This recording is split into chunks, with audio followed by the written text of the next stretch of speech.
大家好，我是丽姐，欢迎大家来听相亲故事，感谢大家的订阅。今天要讲的故事让我感慨万分啊！门当户对这4个字在婚姻里真的太重要了，不是我老古董，而是血淋淋的教训摆在眼前，不得不信。我要跟大家分享的是一位大陆女博士和台湾男生的爱情故事。这位女孩叫小彤，是我表妹的大学同学。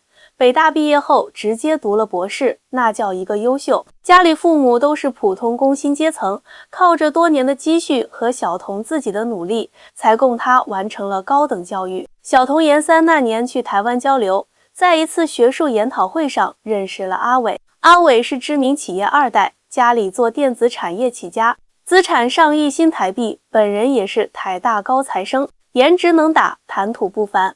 两人一见钟情，从学术探讨到人生理想，越聊越投机。丽姐，我感觉我遇到真命天子了。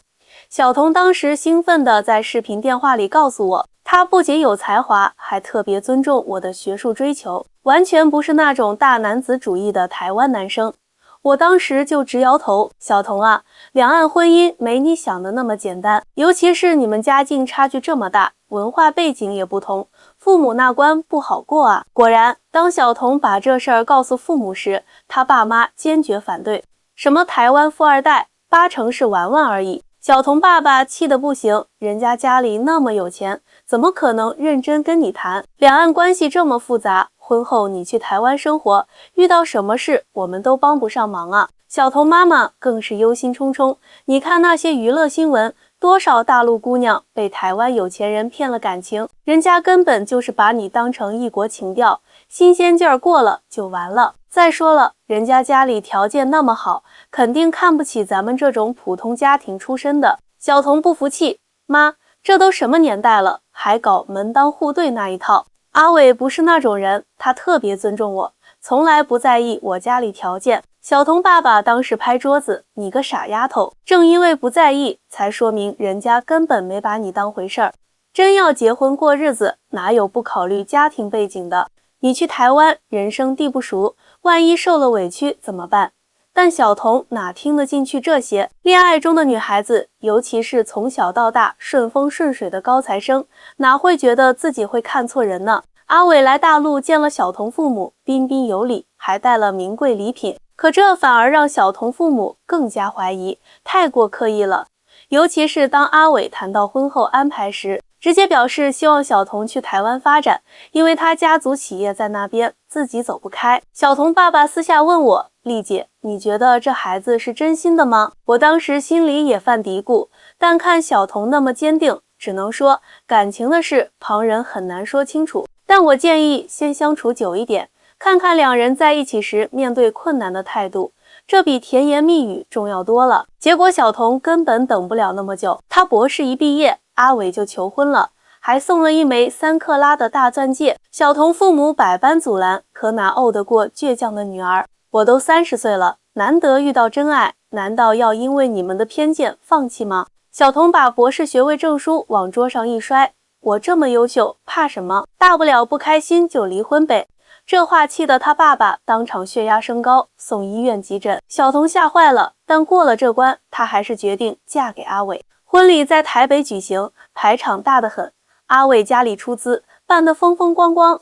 小彤父母勉强去参加了，但从头到尾脸色都不太好看。婚礼上，阿伟的妈妈，一位典型的台湾贵妇，全程用台语和亲友交谈，让小彤父母完全插不上话。阿伟妈看我们的眼神，就像在看乡下来的亲戚。小彤妈妈后来跟我吐槽，吃饭时还问我们大陆现在家家都有冰箱了吗？我气得牙痒痒。新婚燕尔，开始一切都很美好。阿伟在台北给小彤买了一套精装修的公寓，还帮她联系了台湾一所不错的大学做博士后。小彤沉浸在幸福中，经常在朋友圈晒美食、晒旅行、晒老公的礼物，羡煞旁人。可好景不长啊，真正的问题在婚后半年就开始显现了。首先是生活习惯的冲突。阿伟从小养尊处优，家里有佣人照顾，从不做家务。小彤虽然学历高，但骨子里还是传统中国女孩，勤快能干。阿伟理所当然地认为家务是女人的事，即使小童工作再忙，也得把家里收拾得井井有条。你们大陆女孩不是很能干吗？有次小童抱怨工作太忙，没空做家务，阿伟这样回他，这话听着怎么这么刺耳？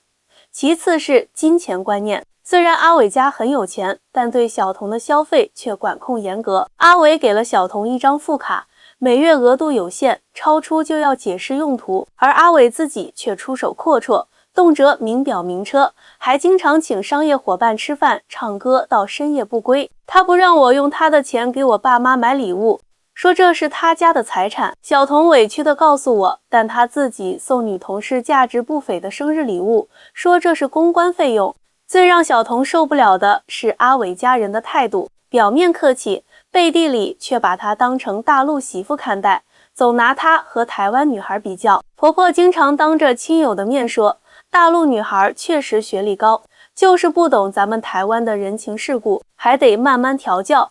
调教小童听了这词，差点当场翻脸。她是堂堂北大博士，不是什么需要调教的小女孩。人最怕的就是被轻视。小童发现，在阿伟家族眼中，他的学历和能力似乎都不如他的大陆媳妇儿身份来得重要。家族聚会时，亲戚们热络地用台语交流，明知道他听不懂，却不换成普通话，让他像个局外人。更要命的是，阿伟开始夜不归宿，最初是偶尔应酬到很晚，后来变成一周3、4天不回家。小童问他去哪儿了，他总说是陪客户，不能怠慢。但有次小童在他西装口袋里发现了夜店的消费小票和一张写有女孩名字和电话的纸条。当小童质问阿伟时，他竟然理直气壮，这叫做应酬文化。台湾的生意就是这样谈的，你一个大陆人不懂了。这话让小童心如刀割。什么叫一个大陆人不懂？明明是你出轨在先，还把锅甩给文化差异。更可气的是，阿伟居然当着小童的面接起了陌生女子的电话，还用台语亲昵的交谈，完全不顾小童的感受。挂了电话后，小童质问他，他竟然说只是普通朋友啦，你大陆女生都这么小心眼哦。小气小心眼，我的天哪！小童当场就崩溃了，他拿出手机给我打电话，哭得上气不接下气。丽姐，我真的错了，爸爸妈妈说的对，我太自以为是了。阿伟根本就没有尊重过我，他只是把我当成一个新奇的玩具，新鲜劲儿过了就不在乎了。我听了心都疼。小童啊，事已至此，你打算怎么办？要不要先冷静一下，回大陆住段时间？我不知道。丽姐，小童哽咽着说，我爸妈一直反对这段婚姻，现在被他们言中，我都没脸回去见他们。哎，这孩子啊，明明是受了委屈，却因为面子问题不敢向父母求助，这不是更苦了自己吗？小童忍气吞声的继续过着这种表面光鲜、内里苦涩的婚姻。阿伟越来越不把她当回事，婆婆也开始明着暗着嫌弃她不会持家，不懂礼数。最讽刺的是，婆婆还抱怨小童没有生孩子的打算，都结婚1年了，肚子还没动静，是不是你们大陆女孩都只顾事业，不想生孩子啊？小童简直要被气笑了。阿姨，您儿子1周才回家2、3天，而且回来就玩手机打游戏，请问我要怎么怀孕？靠想的吗？这句话彻底激怒了婆婆，从此婆媳关系降到冰点。婆婆开始在阿伟面前说小童的不是，这个大陆媳妇太强势了，一点都不温柔，怎么照顾好你和孩子？阿伟呢？他不但不帮小童说话，反而责怪他不尊重长辈。有次吵架，他甚至说出了伤人的话，我当初就不该娶你这种自以为是的大陆女博士，以为有学历就了不起，还不是得靠我养。这句话如同一把锋利的刀，彻底刺穿了小童最后的自尊心。她拿着北大的博士学位，在台湾却被丈夫贬低成需要人养的角色。更糟糕的是，小童发现自己在台湾的事业也举步维艰。由于两岸关系复杂，加上人脉有限，她在学术圈始终是个外来者，申请研究项目常常被拒，发表论文也困难重重。阿伟对此完全不理解，在他看来，小童应该把重心放在家庭上，你干嘛这么拼？反正我养得起你。这话听着像是宽慰，实则是彻底的不尊重。婚姻生活的压抑让小童渐渐抑郁，他开始失眠，整宿的睡不着，体重也直线下降。有时候他会一个人站在阳台上，望着台北的夜景发呆，思考自己到底错在哪里。丽姐，我真的很后悔小童在视频电话里对我说，如果早知道婚后是这样，打死我也不会嫁给阿伟。我宁愿在大陆找个普通人，也好过这种表面光鲜实则痛苦的婚姻。我叹了口气，小童啊，你爸妈当初反对，不是因为他台湾人，也不完全是因为家境差距，而是他们看出了阿伟对你的轻视。门当户对不是说非要找家境一样的，而是价值观要相近，彼此要互相尊重啊。事情在小童婚后第2年达到了爆发点。那天是小童父亲60大寿，他特意安排好工作，想带阿伟回大陆看望父母。结果阿伟临时说有重要客户必须招待，无法成行。小童失望至极，只好独自回大陆。在父亲的寿宴上，亲友们纷纷打听她丈夫的情况，她只能编造借口搪塞过去。当晚，她偶然刷到朋友发在社交媒体上的照片，赫然看到阿伟和一群人在夜店狂欢的画面。所谓的重要客户，原来是夜店艳遇，这是压垮骆驼的最后一根稻草。小童当场崩溃，捧着手机痛哭不已。父母见状，终于得知了他婚后的真实处境。女儿啊，你受了这么多委屈，为什么不早说？小童妈妈心疼地抱着他，我怕你们说，早就告诉过你。小童哭得像个孩子。小童爸爸握着女儿的手，语重心长，傻孩子，我们是你的父母，永远站在你这边。当初反对是因为担心你受伤，现在你真的受伤了，我们怎么可能还责怪你？父母的理解和支持给了小童莫大的勇气。回台湾后，他直接对峙阿伟，要求他解释夜店照片的事情。没想到阿伟不但不认错，反而指责小童监视他。你们大陆女人就是这样，管东管西，我们台湾男人需要自由空间。小童冷静地说，我需要的不是你的自由空间，而是起码的诚实和尊重。我们之间已经没有继续下去的必要了。阿伟闻言大怒，离婚？你想得美！我家的财产你1分都别想拿到，我不稀罕你的钱，我要的只是尊严。小童斩钉截铁地说，离婚过程并不顺利，阿伟家动用关系阻挠，甚至威胁如果小童坚持离婚，就让他在台湾学术圈寸步难行。面对威胁，小童毫不退缩，他联系了大陆驻台机构求助，同时咨询了专业律师。最终在历经9个月的拉锯战后，小童拿到了离婚证明，只带走了自己的嫁妆和个人积蓄，其他1分不取。我宁可一无所有，也不要在没有尊重的婚姻里多待1秒。小童对我说这话时，眼里重新燃起了自信的光芒。离婚后，小童回到了大陆，在一所知名高校找到了教职。他的经历反而让他在跨文化研究领域有了独特见解，论文频频发表，职业发展反而比在台湾顺利得多。丽姐，其实我想通了。某天，恢复元气的小童对我说，我和阿伟的问题，与其说是两岸文化差异，不如说是人品和价值观的不合。无论在哪里，真正尊重女性、尊重婚姻的男人才值得托付终身。我欣慰的点点头，看来你这场婚姻虽然痛苦，但也让你成长了不少啊。小童笑了，是啊，代价虽然大，但我学到了父母当初想教我的道理。门当户对不是指钱财地位要相当，而是指双方的价值观和人生态度要相近。没有相互尊重的婚姻，再富贵也是牢笼。说起来，各位可能不信，小童这场失败的婚姻反而让他和父母的关系更亲密了。以前他觉得父母思想守旧，现在才明白，那些所谓的老观念背后藏着多少人生经验和对子女的保护。丽姐，我现在每周都会跟爸妈视频。小童告诉我，以前觉得他们唠叨，现在听他们说话反而特别有安全感。这孩子啊，吃一堑长一智，总算是想明白了。小童回国后的生活慢慢步入正轨，但内心的伤痕需要时间愈合。有天晚上，他给我发了一条很长的信息，丽姐，今天整理东西，看到了和阿伟的合影，你知道吗？我现在看到这些照片，不再痛苦，只剩下平静。我终于懂了，所谓的跨国婚恋，表面上是2个人的事，实际上牵扯两个家庭、两种文化的碰撞，没有充分了解就贸然跳进去，吃亏的往往是女方。我不禁感叹，这孩子真的成熟了。经过1年多的调整，小童逐渐恢复了昔日的活力。他专注于科研工作，论文发表亮居系里前茅，还获得了国家自然科学基金的项目资助。事业上的成功给了他极大的信心。原来我不需要依附任何人，也能活得很精彩。小童言语间满是自信。那个曾经为爱情冲昏头脑的女孩，如今变得独立而清醒。她开始重新审视自己对婚姻的期待，不再被表面的光环迷惑。有天，小童的一位同事介绍了一个男生给她认识。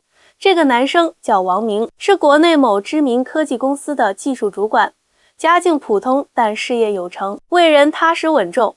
丽姐，你猜怎么着？王明第一次见我父母，就主动帮我妈刷碗，还陪我爸下象棋，输了也不恼。小童语气中带着惊喜。最让我感动的是，他知道我离过婚，但从来没有用这件事来对我指手画脚或者居高临下。我当然为小童高兴，这才是真正的尊重啊！感情不在乎条件多优越，而在于能否把你放在心上。王明虽然不如阿伟家境显赫，但他的真诚和体贴让小童倍感温暖。两人交往1年后，顺理成章地谈到了婚事。这次，小童没有被爱情冲昏头脑，他和王明详细讨论了未来的规划，从工作安排到家务分担，从经济开支到养老问题，事无巨细都坦诚沟通。丽姐，我感觉和王明在一起特别踏实。小童说，他不会说什么甜言蜜语，但每天都用行动证明他的爱。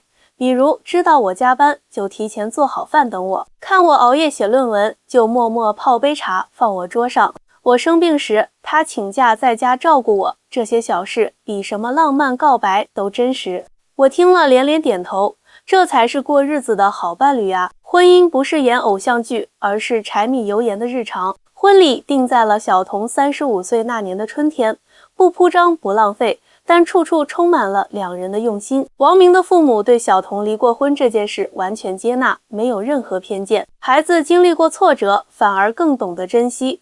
我们看重的是他这个人。王明妈妈私下对我说，婚礼当天，看着小童幸福的笑容，我忍不住湿了眼眶。这个曾经执拗任性的女孩，经过人生的磨砺，终于找到了真正适合自己的幸福。婚后的小童和王明日子过得有滋有味，两人工作都忙，但双方默契十足，家务活分工明确，谁有空谁多做，从不斤斤计较。周末一起下厨，有时候约上朋友聚餐，有时候就两人窝在沙发看电影。结婚后，我才发现平淡才是真正的幸福。小童感慨道，和王明在一起，即使吵架也不会伤及底线。我们有分歧会好好沟通，而不是互相指责或者翻旧账。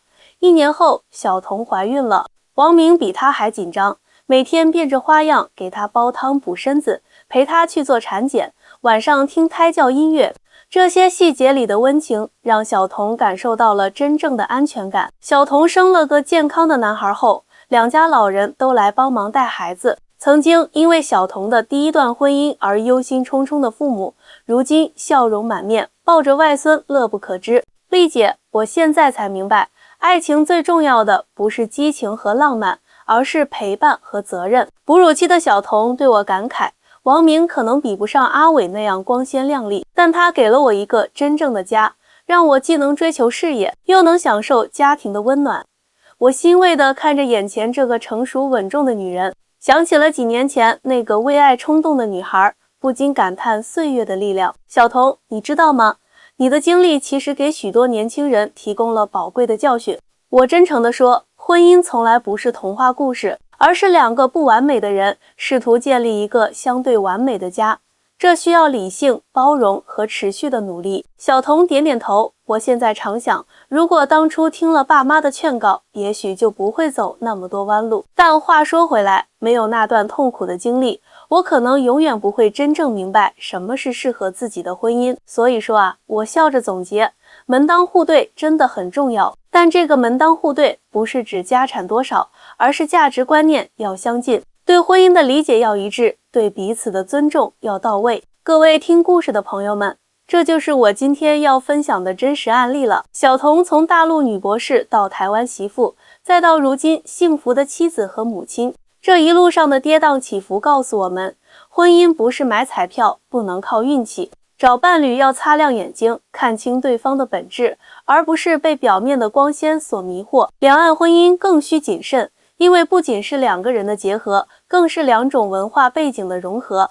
说到底，无论是大陆女生嫁台湾男生，还是其他任何形式的婚姻，最重要的永远是相互尊重、相互理解和相互成就，这才是婚姻能够长久的基础啊！哎呀，今天的故事分享完了，希望各位单身的朋友们能从小童的经历中有所启发，已婚的朋友能更加珍惜眼前人。记住丽姐的话，婚姻不图花前月下，但求柴米油盐中的岁月静好。感谢各位的收听，我是丽姐，我们下期再见。